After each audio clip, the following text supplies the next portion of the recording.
우리 인간의 역사가 이렇게 놀랍게 발전할 수 있었던 요인 중에 좀 더 잘 보려고 하는 인간의 노력이 있었다. 그런 시각으로 쓴 글을 읽고 제가 굉장히 동감을 했습니다. 좀 더 잘 보려는 인간의 노력, 이게 참 많은 걸 만들지 않았습니까? 우리 인간이 약한 시력을 교정하려고 안경을 만들었는데요, 목사로서 제게 정말 고마운 도구 중에 하나가 안경입니다. 만약에 제가 지금 안경이 없다면 글쎄요, 한 20년 전에 목회를 그만둬야 됐을 겁니다. 성경이 안 보이는데, 책이 안 읽히는데 어떻게 설교를 하겠냐고요. 그래서 이제 점점 눈이 나빠지고, 저는 안경이 총 3개입니다.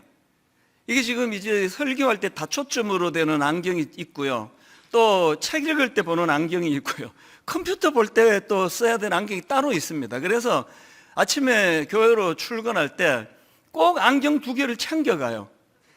그래서 출근하다 보면은 물건을 빠뜨릴 때가 있지 않습니까? 빠뜨린 거 어지간하면 다시 가지를 안 갑니다. 귀찮아가지고. 그런데 그 2 안경 중에 하나를 빠뜨리면 반드시 가지러 가야 돼요. 왜? 하루 일과가 안 됩니다, 안경이 없으면. 이게 바로 좀 더 잘 보려고 하는 인간의 노력으로 만든 게 안경 아닙니까? 그래서 안경이 너무 고마운 겁니다. 또 그런가 하면은 더 멀리 보고자 하는 인간의 욕망이 망원경을 만든 거 아닙니까? 그리고 또 더 세밀하게 볼 수 있도록 하기 위하여 현미경을 만들었고요, 심지어는 겉으로 볼 수 없는 것을 보려고 만든 것이 엑스레이고요. 요즘에는 이게 점점 이제 발전이 돼가지고 요즘에는 CT 촬영, 또 MRI 촬영, 그래서 이제 아주 우리 몸의 깊은 곳에 숨어 있는 그런 어떤 악한 세포, 암세포 이런 걸 다 잡아내는 기술이, 이게 좀 더 잘 보고자 하는 그 인간의 노력에서 만들어진 것이다. 이제 이런 내용을 다루고 있는 실력보다 안목이다, 이런 제목의 책이 있는데요, 그 내용 한 부분을 읽어드리겠습니다. 덕분에 인류는 항해 시에 먼 곳의 육지를 찾고, 전쟁 시에 적의 동태를 살필 수 있었고, 천체를 관측하고 지동설을 입증하였으며, 우주 개발을 계속하고 있고, 미생물과 박테리아를 발견하고 의료 분야를 반전시켜 생명 연장에 기여하고 있다. 좀 더 잘 보고자 하는 인간의 욕망이 얼마나 놀라운 발전을 가져왔느냐, 이런 글을 제가 읽으면서 참 동의가 되고 공감이 되면서, 또 한편으로 그런데 여러분, 이렇게 아무리 현미경을 만들고 안경을 만들고 뭐를 만들어도 절대로 볼 수 없는 게 하나 있는데, 그게 바로 영적인 안목입니다. 안목. 그 안목을 키워야 되는데요, 이 안목은 안경 쓴다고 되는 거 아닙니다. 우리 인생의 본질을 꿰뚫어 보는 눈, 이게 안목 아닙니까? 돈이 아무리 많아도요, 안목이 없으면 좋은 옷을 사 입을 수 없습니다. 굉장히 비싼 옷을 입었지만 딱 보면 저분이 옷에 대한 안목이 없구나, 딱 보이는 분 계시잖아요. 별로 돈 많이 들이지 않고도요, 이 옷에 대한 안목이 있는 사람은요, 동대문 시장 가가지고 굉장히 저렴한 옷을 구입하더라도 안목을 가진 사람이 구입한 옷은 그 값으로 매길 수 있는 어떤 아름다움이 느껴지는 거 아니겠습니까? 결혼할 때 배우자를 고르는 눈, 그 안목 아닙니까? 너무 어린 나이에 결혼하는 거, 저는 참 위험하다 생각해요. 사람을 보는 안목이 없는 상태로 결혼을 하게 되면 그게 참 나중에 후회할 일이 많이 생기는 거거든요. 그리고 사업하시는 분 얘기를 들어보면 이구동성으로 이야기합니다. 목사님, 사업 돈 있다고 하는 게 아니라 보이지 않는 깊은 가려진 것을 볼 줄 아는 안목이 있어야, 그래야 사업을 합니다.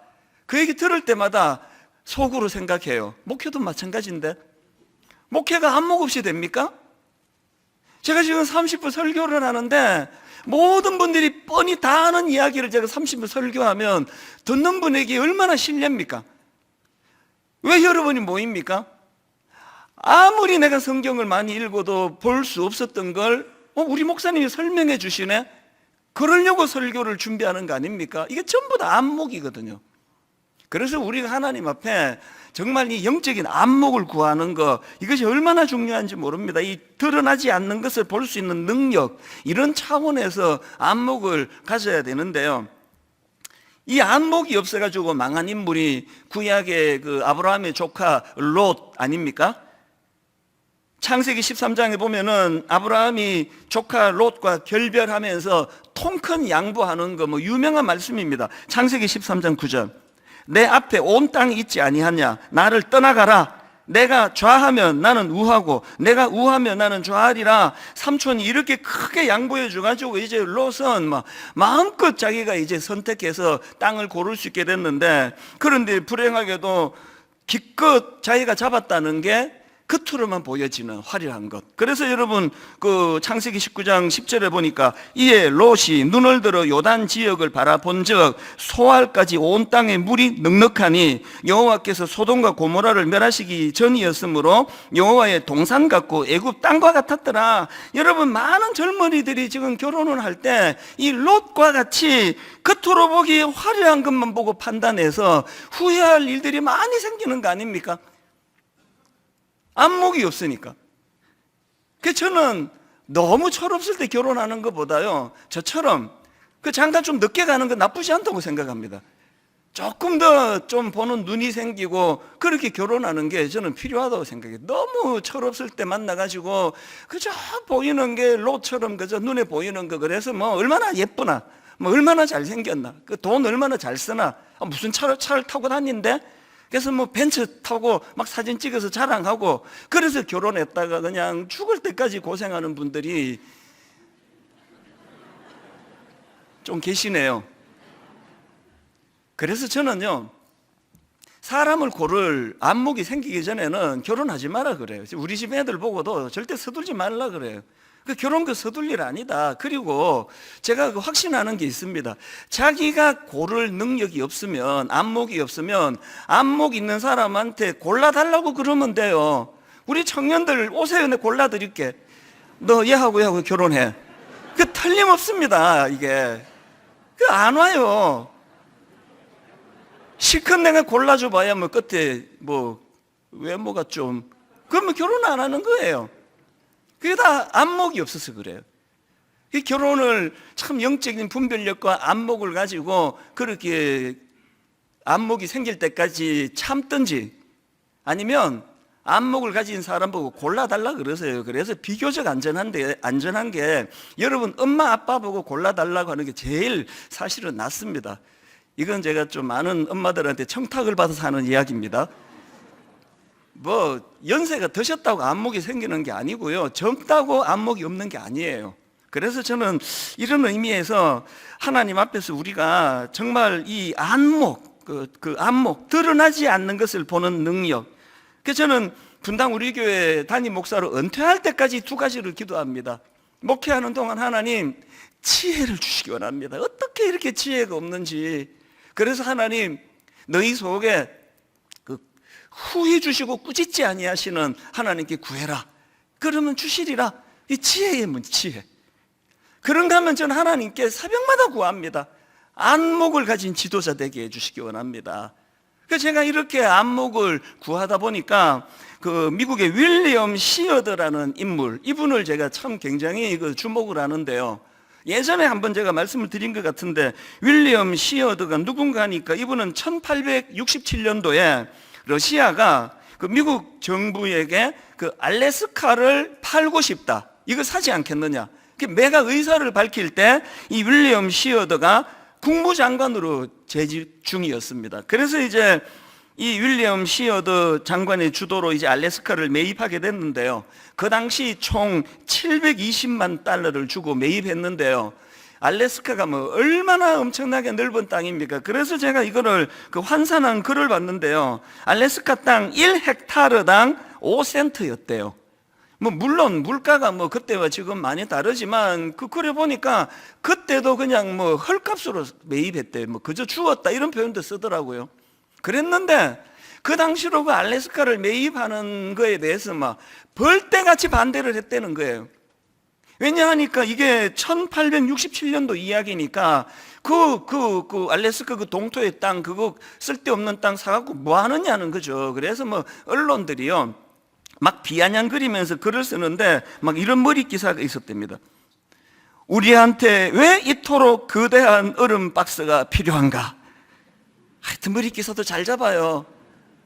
그게 쓰잘데없는 거 왜 사느냐? 또 이런 글도 있었답니다. 우리는 시워드, 아까 이거 매입하는 데 주도했던 장관이죠. 우리는 시워드에 냉장고를 매입했다. 또 이런 비아냥도 있었대요. 다 빨아먹은 오렌지를 매입했다. 이런 조롱 섞인 기사와 수많은 반대가 있는데 이거를 무릅쓰고 이제 알래스카를 매입하고 났더니요, 그 후에 뭐 다 아시잖아요. 놀랍게도 그 땅 밑에 금광이 발견이 되고 석유, 석탄, 천연자원, 막 엄청난 지하자원이 만들어져 가지고 이게 뭐 미국의 효자 땅이 됐습니다. 그리고 지정학적으로도 소련과 옛날에 구소련과 군사적인 경쟁을 벌일 때 바로 그 코앞에다가 그 알래스카에 미사일을 배치해 가지고 얼마나 이게 군사적으로도 이게 큰 역할을 했는지 모른다. 이게 이제 놀라운 결과인데요. 그런데 저는 그 일을 주도했던 윌리엄 시어드 장관이 이제 의회를 설득할 때 했던 연설을 저는 주목을 합니다. 이렇게 설득을 했답니다. 저는 눈 덮인 알래스카를 바라보고 그 땅을 사자는 것이 아닙니다. 저는 그 안에 감추어진 무한한 보고, 이 보물 창고를 바라보고 사자는 것입니다. 저는 우리 세대를 위해서 그 땅을 사자는 것이 아닙니다. 저는 다음 세대를 위해서 그 땅을 사자는 것입니다. 이게 바로 지도자가 가진 안목 아닙니까? 아무도 보지 못했고 볼 수 없었던 그 상황에서 그는 멀리 내다보고 우리 세대가 아니라 우리 다음 세대를 위하여 이거 준비해야 됩니다 했던, 이게 그대로 이게 주요해서 그 한 사람 지도자의 영향력이 이렇게 중요한 거 아닙니까? 참, 이 글을 읽을 때마다 우리도 이런 지도자 한 분 만날 날이 오겠죠? 그러면서 제가 마음에 두려움이 생겨요. 한 교회를 담임하는 목사 입장에서 정말 이런 윌리엄 시워드 장관과 같은 이 보지 못하는 부분을 볼 줄 아는 영적인 안목을 가진 그런 지도자로 제가 목회하기를 원한다. 그 마음에 이런 목마름이 저는 많습니다. 여러분, 한 교회를 담임하는 저의 목마름이나 한 가정의 자녀들을 섬기고 돌보는 우리 아버지 어머니들의 기도 제목이나 같아야 되는 거 아닙니까? 우리가 구해야 되는 건 영적 안목이에요. 안목을 가지고 자녀들을 기를 때 그 아이들이 혼란이 없을 줄로 저는 믿습니다. 제가 왜 이 말씀을 드리는가 하니까요, 바로 이런 점에서 오늘 본문의 상황이 저는 너무나 아름다워요. 오늘 본문의 배경이 이렇습니다. 북이스라엘과 아람 사이에 지금 전쟁이 벌어지고 있는데요, 아람 왕이 이제 기습 공격 작전을 계속 지금 펼치는 겁니다. 기습 공격 작전이라는 거는 이제 상대방이 방심하고 있을 때 허를 찌르는 건데, 이상하게도 기습 공격을 감행하면 이상하게 이스라엘 군사들이 다 알고 길목을 지키는 거예요. 번번이 이제 기습 공격이 실패를 하니까 아람 왕이 이제 마음에 근심이 많아진 거 아닙니까? 이게 도대체 이게 어떤 일이냐, 왜 이렇게 됐느냐, 답답한 마음으로 알아봤더니요, 그게 오늘 본문 열왕기하 6장 11절 말씀입니다. 이러므로 아람 왕의 마음이 불안하여 그 신복들을 불러 이르되 우리 중에 누가 이스라엘 왕과 내통하는 것을 내게 말하지 아니하느냐 하니, 그 다음 12절 보세요. 그 신복 중에 한 사람이 이르되 우리 주 왕이여 아니로소이다. 오직 이스라엘 선지자 엘리사가 왕이 침실에서 하신 말씀을 이스라엘의 왕에게 고하나이다 하는지라. 저는요, 여기 나오는 오직 이스라엘 선지자 엘리사가라는 이 말에 제가 주목을 해요. 이스라엘이 가진 어떤 군사력 때문이 아니라, 그들이 가진 어떤 정보력 때문이 아니라, 여기 보니까 그저 영적인 안목과 분별력을 가진 지도자 한 사람의 영향이라는 거예요. 저는 30대 초반에 사랑의 교회로 청소년 사역하러 들어갔다가 옥하는 목사님이라는 지도자를 만났는데요, 저는 10년 목사님을 옆에서 지켜보면서 준비된 지도자 한 사람의 영향력이 어마어마하구나, 이게 너무나 놀랍더라고요. 제가 10년 내내 제가 하나님 앞에 선한 욕심을 갖고 구했습니다. 엘리야를 보고 갑절의 영감을 달라고 구했던 엘리사의 심정이 그랬을 것 같아요. 하나님, 저에게도 우리 옥 목사님과 같은 영감을 허락해 주시기 원합니다. 진짜 오래 구했습니다. 지금도 구하고 있습니다. 하나님, 저에게 영적인 안목을 허락해 주시기 원합니다. 한 사람 정신 똑바로 차리고 안목을 가지고 그렇게 이끌어가는 그 그룹의 그 한 사람 지도자의 영향이 얼마나 큰지 모른다는 걸 저는 알기 때문이에요. 어쨌든 이제 이 사실을 알게 된 아람 왕이 이제 분노합니다. 그리고 이제 엘리사를 잡으려고 좀 과하게 군사 행동을 합니다. 그게 보면 14절입니다. 왕이 이에 말과 병거와 많은 군사를 보내매 그들이 밤에 가서 그 성읍을 에워쌌더라. 이게 어떤 상황인지 아시겠죠? 막 무조건 그 엘리사 잡아와야 된다, 이런 명령을 지금 아람 왕이 내렸는데요, 저는요 이 본문에서 두 종류의 어리석은 사람을 봐요. 영안이 어두워 어리석었던 두 사람 중에 한 사람이 아람 왕입니다. 이 아람 왕이 가진 한계가 뭡니까? 이 사람에게 영적인 안목이 없다가 보니까 그래서 눈에 보이는 엘리사만 죽이면 되는 줄 아는 거예요. 이 얼마나 어리석은 일이에요. 그 배후에 계시는 하나님, 그 배후에서 일하는 하나님과의 회복은 생각을 못하고 그 눈에 보이는 자기 괴롭히는 이 사람만 죽이면 된다. 우리가 대인관계에서 이런 어리석음을 범할 때가 얼마나 많습니까? 그 다락방에 갔더니 꼭 그 미운 김집사가 있어요. 다 좋은데 저 김집사만 없으면, 그래서 김집사 피해가지고 다락방 딴 데로 옮겨가지고 가면 거기 또 박집사가 기다리네. 어느 다락방을 가보세요, 기다리고 있는 사람이 없는가. 그 박집사, 김집사 멀리 해서 해결되는 게 아니고요, 그분들을 통해서 영안을 열고 그 배후에 계시는 하나님을 볼 줄 아는 눈이 있어야 되는데 이게 없으니까 맨날 인간관계가 괴로운 거 아닙니까? 그런가 하면 본문에서 또 영안이 열리지 않아서 어리석은 한 사람이 또 있는데요, 그 사람이 누구냐 하니까 그 엘리사 선지자의 종입니다. 본문 15절입니다. 하나님의 사람의 사환이 일찍이 일어나서 나가보니 군사와 말과 병거가 성읍을 에워쌌는지라. 그의 사환이 엘리사에게 말하되, 내 주여, 우리가 어찌하리이까? 이 엘리사 선지자를 섬기던 젊은 종이 안목이 없다 보니까 기절할 듯이 놀라는 거예요. 이런 사람의 특징은요, 그 삶 자체가 절망이에요. 여러분, 오늘 우리 평생 이렇게 살 겁니까? 눈 뜨면 불안으로 하루를 시작하고 하루를 마감하는 건 가슴 두근거림으로 잠을 이루지 못하는 이런 생활을 계속 하실 거냐고요. 여러분, 이런 두려워하는 삶을 끝내고 싶다면 이 두려움에 떠는 젊은 종과는 완전히 다른 엘리사의 모습을 잘 관찰해 보셔야 합니다. 그 엘리사가 떨고 있는 젊은 종에게 이렇게 이야기합니다. 16절이요. 대답하되 두려워하지 말라. 우리와 함께 한 자가 그들과 함께 한 자보다 많으니라. 아니, 똑같은 상황을 지금 보고 있는데 이 두 사람의 반응이 너무 다른 거 아닙니까? 어떻게 이렇게 다를 수 있습니까? 왜 한 사람은 지금 절망해서 탄식하고 우리 죽었다 그러는데 왜 한 사람은 이렇게 여유로웠냐고요? 왜 그렇냐고요? 지금 엘리사 선지자는 안목이 있거든, 영적인 안목. 눈에 보이는 이게 다가 아니다. 배후에 하나님 계신다. 이걸 못 보니까 맨날 두려운 게 우리 인생 자체일 수밖에 없는 거예요. 여러분, 인간은요, 뭘 보느냐, 어디까지 보느냐가 그게 그 사람을 결정합니다. 저는 청년들 집회를 할 때마다 종종 반복해서 하는 이야기가 있습니다. 여러분 생각해 보세요. 그 양치기 소년 다윗, 아니 그는 도대체 뭘 했길래 양치던 초라한 목동에서 한나라의 위대한 왕으로 비상할 수 있었나? 물론 거기에 뭐 하나님 개입하셨다 이러면 다 끝나는 얘기지만 더 깊이 분석을 해보면은요, 다윗에게는 시편 23편이 있습니다. 이게 무슨 말씀입니까?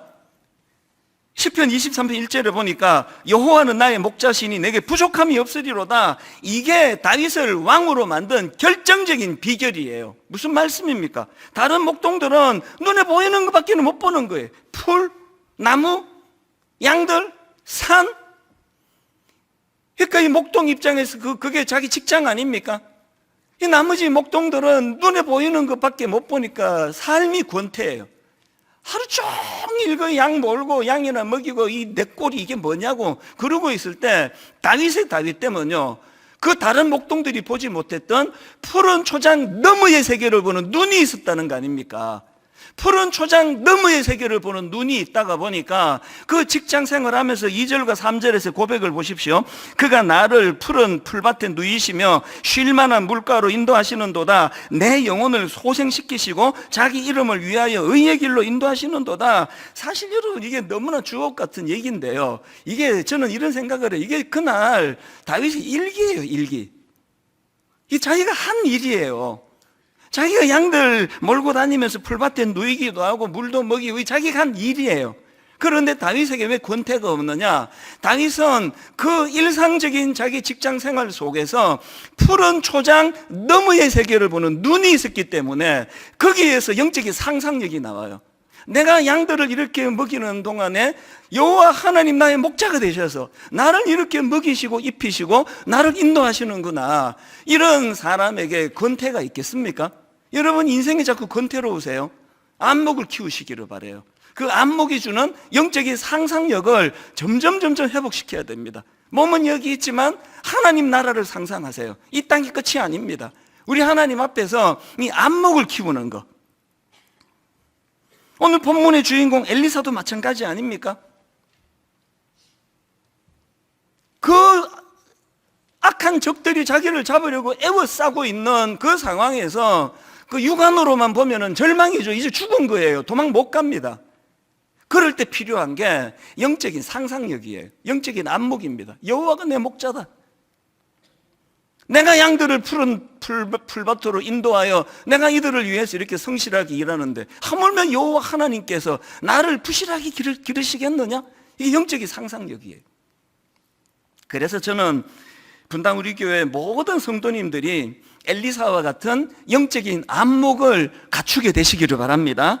이런 자만이 가질 수 있는 영적인 상상력을 회복할 때 권태스러운 직장 생활에서 새로운 활력이 일어나게 될 줄로 믿습니다. 이런 점에서 저는 이것과 관련해서 두 가지 우리가 구해야 될 게 있다고 생각합니다. 첫 번째로 우리가 구해야 될 거, 영적으로 좀 더 잘 보려고 노력하셔야 돼요. 좀 더 잘 보려고, 이 제가 액센트를 넣어서 말씀드리지 않습니까? 교회만 다니는 것으로 안 됩니다. 영안을 열게 해달라고 노력을 하셔야 돼요. 그래서 우리가 기도하는 거 아닙니까? 에베소서 1장 17절 보십시오. 우리 주 예수 그리스도의 하나님 영광의 아버지께서 지혜와 계시의 영을 너희에게 주사 하나님을 알게 하시고, 그 다음에 너희 마음의 눈을 밝히사 그의 부르심의 소망이 무엇이며 성도 안에서 그 기업의 영광의 풍성함이 무엇이며. 여러분, 지금요 바울이 서연역 앞에서 지금 불신자들에게 지금 전도하면서 한 말 아닙니다. 이거 지금 이미 예수 믿는, 이미 영안이 열린 에베소 교회 성도들한테 하는 기도예요. 성도들을 위해서 권면하는 말씀 아닙니까? 이게 뭘 의미합니까? 이미 예수 믿었어도, 이미 예수 믿고 영안이 열렸어도 내버려 두면 어두워질 수 있다는 거, 이게 이 말씀의 전제 아닙니까? 그래서 여러분, 어떨 때는 초신자들이 저보다 훨씬 영안이 밝다는 느낌을 가질 때가 있습니다. 내버려 두면 어두워져요. 그래 구하는 거예요. 절박하게 구하는 거예요. 하나님 영안을 열어주시는데 하나님 이것이 어두워지지 않도록 마음의 눈을 밝혀주시기 원합니다. 시편 119편 17절도 마찬가지입니다. 주의 종을 후대하여 살게 하소서. 그리하시면 주의 말씀을 지키리이다. 내 눈을 열어 주의 율법에서 놀라운 것을 보게 하소서. 한번 따라 읽어보시겠습니까? 저를 따라해 보세요. 내 눈을 열어서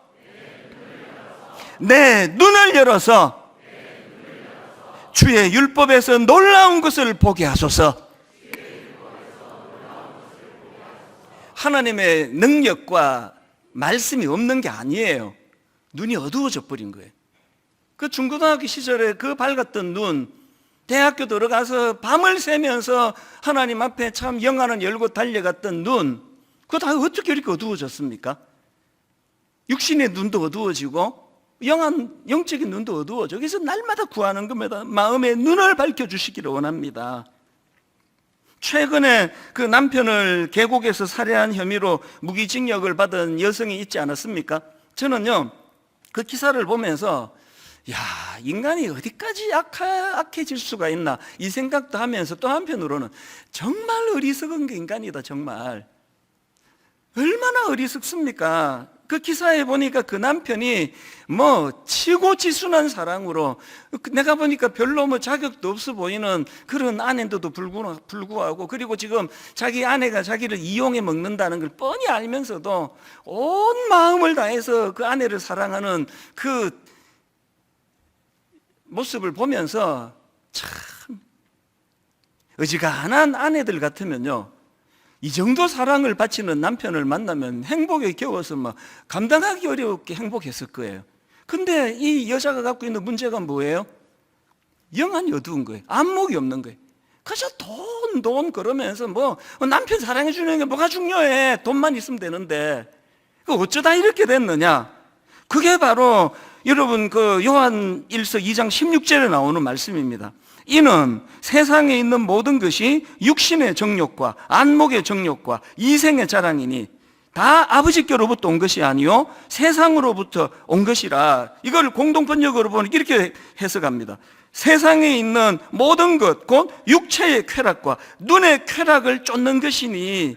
여러분, 왜 우리가 영적인 안목을 유지할 수 없다고 제가 전적으로 말씀드렸잖아요. 왜 영적인 안목이 유지가 안 됩니까? 우리가 이 땅을 살아가면서 하나님으로부터 온 것이 아니라 세상으로부터 온 육체의 쾌락과 눈의 쾌락을 쫓기 때문입니다. 이거 아무도 부인하지 못합니다. 점점 이제 영안이 어두워져 가는 거 아닙니까?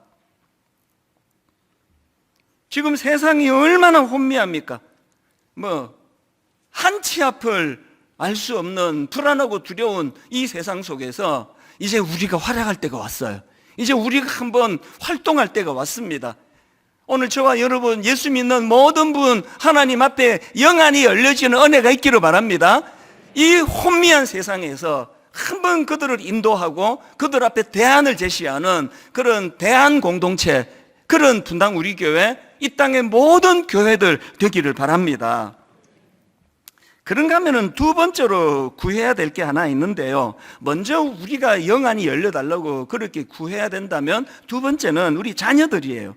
우리 자녀들이 영적으로 좀 더 잘 볼 수 있도록 돕는 일을 해야 됩니다. 오늘 본문 17절에 보니까 엘리사가 자기 젊은 종을 위해서 이렇게 기도합니다.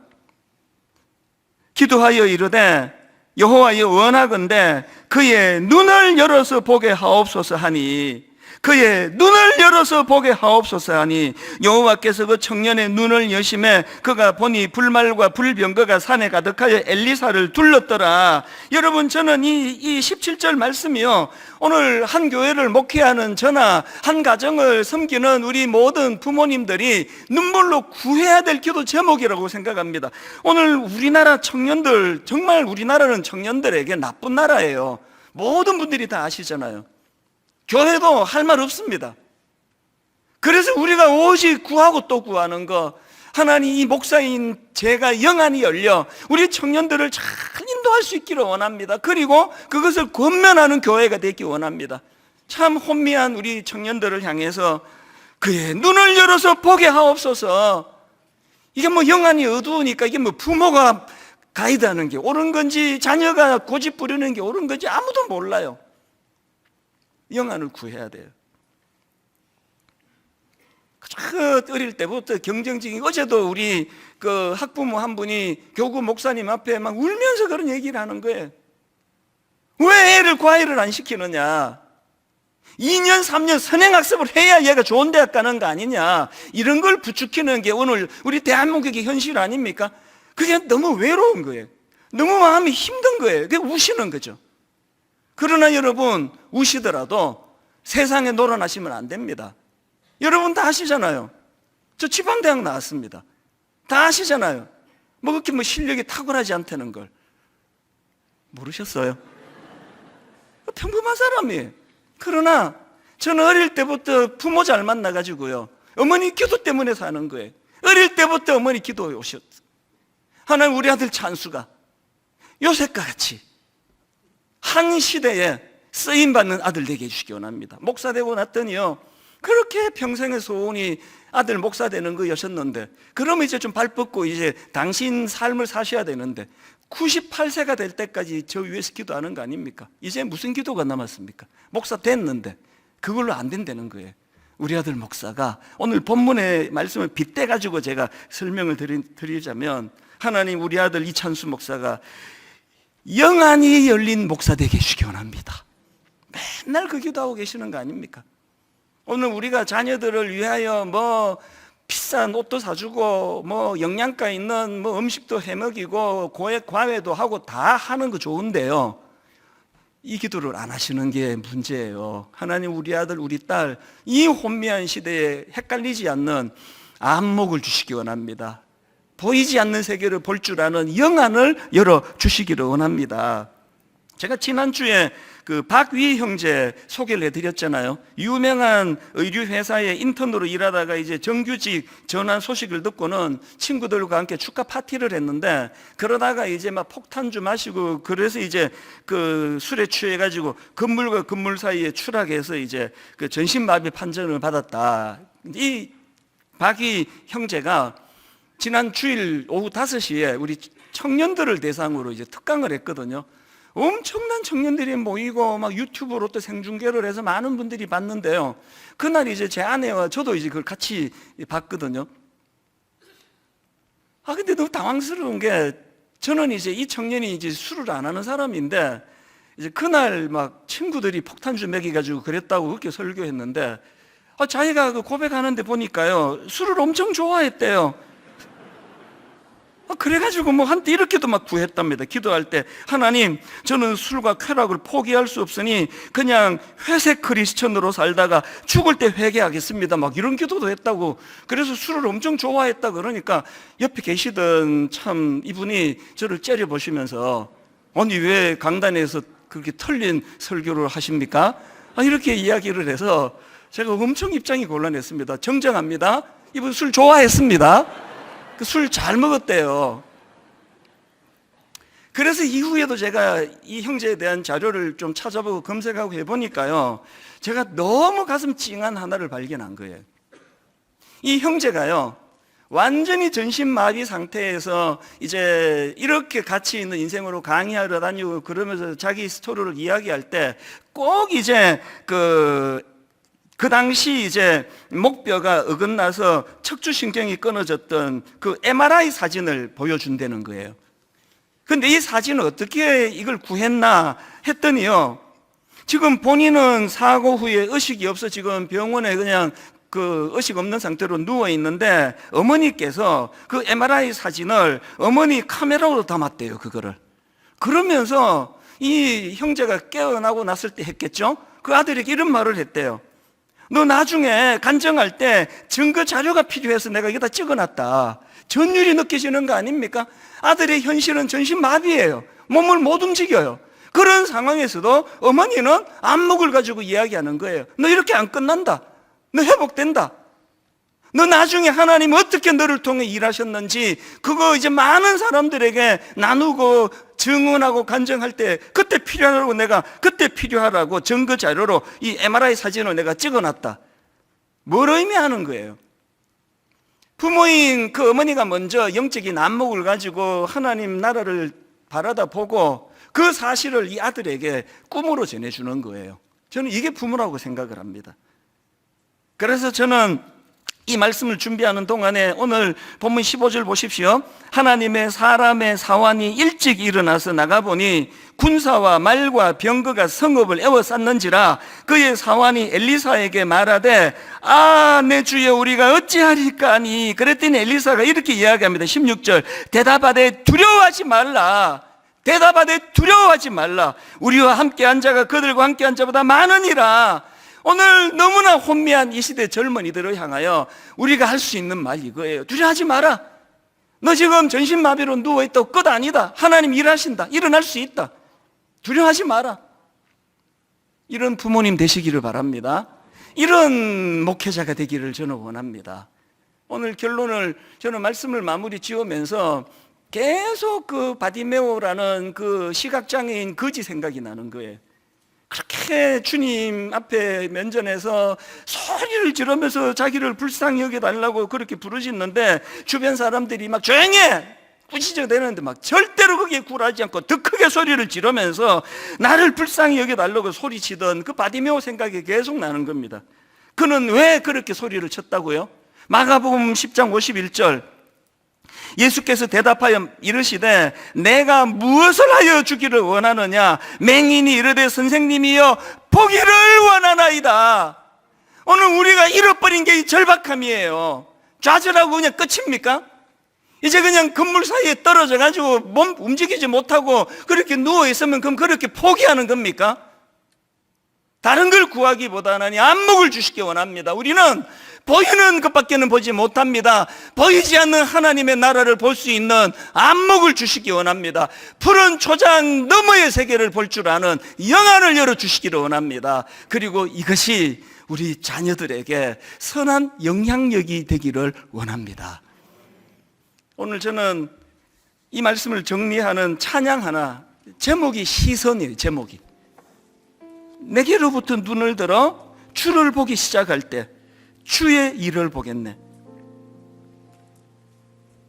모든 시선을 주님께로 돌릴 때 살아계신 하나님을 느끼고, 그때 비로소 내 삶은 주님의 역사가 되고 하나님이 일하기 시작하네. 마음에 얼마나 감동을 받으며 이 찬양을 제가 되뇌이는지 모릅니다. 우리 한번 같이 찬양을 불러보기 원합니다. 내게로부터 눈을 들어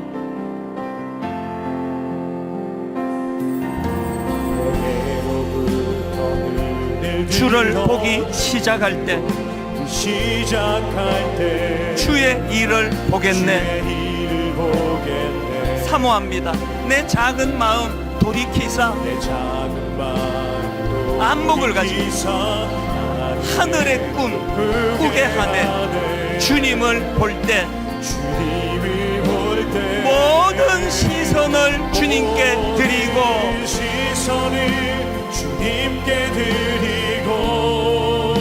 살아계신 하나님을 느낄 때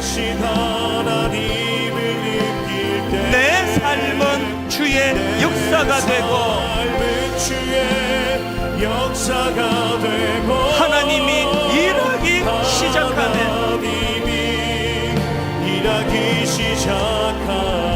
여러분 화면에 나오는 저 가사를 한번 주목해 보십시오. 내 삶은 주의 역사가 되고, 내 삶은 주의 역사가 되고 하나님이 일하기 시작하네. 그런데 전제가 바로 앞에 나오는 가사예요. 어떻게 할 때? 모든 시선을 주님께로, 저는 이걸 돌리고로 부르기를 더 좋아합니다. 모든 시선을 주님께로 돌리고 살아계신 하나님을 느낄 때, 그때 우리 안에 너무나 안목이 없어 한치 앞을 몰라 일희일비 뭐 맨날 하나님께 섭섭한 거 아닙니까?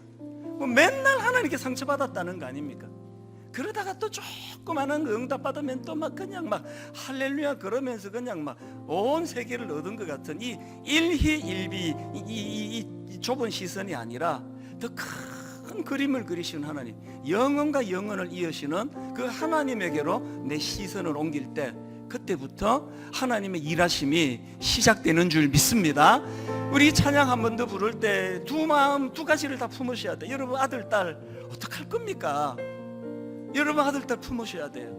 그리고 하나님 먼저 부모된 우리가 영안을 열기 원합니다. 안목을 회복하기 원합니다. 그 알라스카를 매입할 때 모두가 반대했지만 통찰력을 가지고 그 땅을 매입했던 그 장관 같은 안목을 주시기 원합니다. 이런 사모하는 마음으로 우리 한 번 더 주님 앞에 찬양하며 나갑니다. 내게로부터 눈을 들어 주를 보기 시작할 때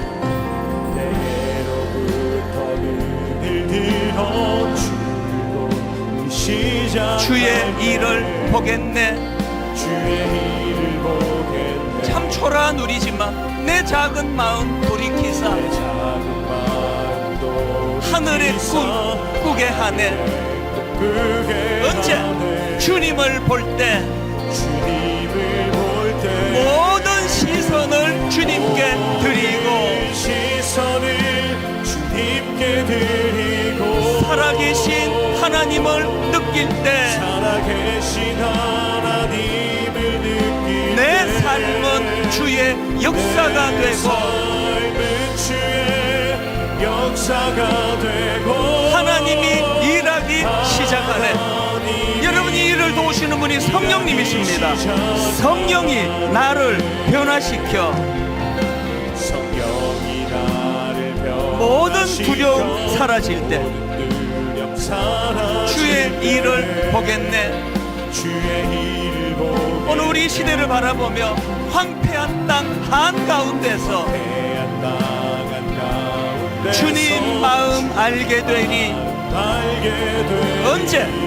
주님을 볼 때. 여러분 힘있게 한번 선포하기 원합니다. 모든 시선을 주님께 드리고 살아계신 하나님을 느낄 때 내 삶은 주의 역사가 되고 하나님이 일하기 시작하네. 모든 시선을 주님께 드리고 여러분 우리 아버지 하나님 마음으로 일하신 하나님 살아계신 그 하나님을 느낄 때 내 삶은 주의 역사가 되고 하나님이 일하기 시작하네. 아바 아버지, 아바 아버지,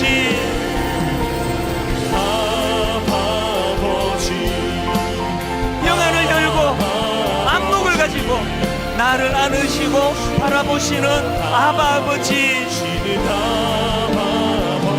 아바 아버지, 아바 아버지, 영안을 열고 바라보세요. 나를 도우시고 힘주시는 아버지,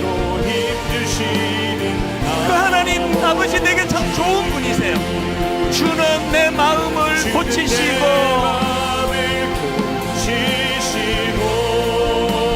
볼 수 없는 상처 만지시네.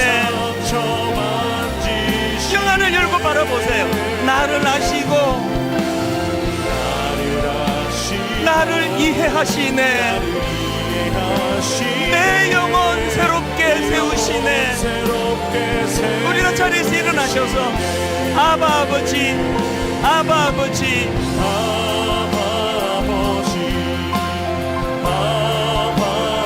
나를 안으시고 바라보시는 아바 아버지, 아바 아버지, 아바 아버지, 나를 도우시고 힘주시는 아버지. 영안을 열고 영적인 안목을 가지고 노래합니다. 주는 내 마음을 고치시고 볼 수 없는 상처 만지시네. 나를 아시고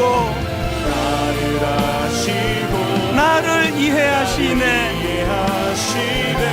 내 영혼 새롭게 세우시네. 마지막으로 주는 내 마음을 고치시고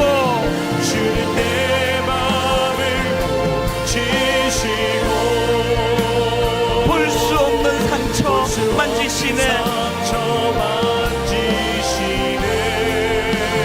나를 아시고 나를 이해하시네. 내 영혼 새롭게 세우시네. 오늘 현실의 눈을 떠보면 아람 왕이 군사들을 지금 에워싸고 있는 상황이에요. 이게 뭐 비집고 들어갈 틈이 없습니다. 이것도 답답하고 저 문제도 막막하고 경제는 점점 어려워지고 나이는 들어가고 건강은 상하고 뭐 하나 이렇게 뭐 바라보고 달려갈 수가 없는 현실이지만 이럴 때 필요한 게 영적인 통찰력입니다. 안목입니다. 그 안목을 가진 자가 가지는 영적인 상상력이에요. 하나님이 보이세요? 그분의 군대를 볼 수 있을 때 이것을 헤쳐나갈 용기가 생기는 줄 믿습니다. 우리 자녀들 어떻게 하실 거냐고요. 아무것도 해줄 수 없는 우리 현실에서 하나님, 우리 아들이, 우리 딸이, 우리 청년들이 영안을 열게 하여 주옵소서. 오늘 이 두 가지를 가지고 전심을 다하여 합심해서 한 목소리로 통성으로 기도하시겠습니다. 살아계신 하나님 아버지, 오늘 하나님 앞에 은혜를 구하며 기도합니다. 하나님, 영안을 열어주시기 원합니다. 하나님, 영적인 안목을 허락하여 주시기 원합니다. 우리는 그저 눈에 보이는 것만 바라보는 롯과 같은 존재입니다. 하나님, 우리는 무엇을 결정하고 선택해도 겉으로 보기에 화려한 것을 자꾸 눈길이 가는 인생입니다. 십자가를 통하여 우리를 변화시키시고 주님의 능력, 그리고 주님의 은혜가 영적인 안목으로, 상상력으로 하나님 연결되는 줄 믿습니다. 우리를 붙잡아 주시옵소서. 우리의 시선을 살아계신 주님에게 돌리기 원합니다. 우리의 시선을 살아계신 주님을 향하기 원합니다. 하나님 아버지, 너무나 어렵고 힘든 이 상황 속에서도 오늘도 일하시는 그 하나님을 바라보며, 오늘도 일하시는 그 하나님을 의지하며 그렇게 꿈을 가지고 주님 앞으로 나아가기를 원하오니 우리를 인도하여 주시기 원합니다. 살아계신 하나님, 우리 청년들을 축복하며 기도합니다. 하나님, 우리 기성세대가 저들을 잘 섬기지 못합니다. 우리 아버지 영적으로 우둔합니다. 우리가 눈이 어둡습니다. 하나님, 먼저 저희들의 영안을 해주시고 영적인 안목을 해주시고 그리고는 한번 하나님 우리 저들을 위하여 하나님께 기도할 수 있도록 인도하여 주시옵소서. 하나님, 날마다 매일같이 주님의 그 치고 우리 영을 수 있는 능력을 전력을 구하며 나아가 있으면 우리가 될 수 있도록 인도하여 주시옵소서.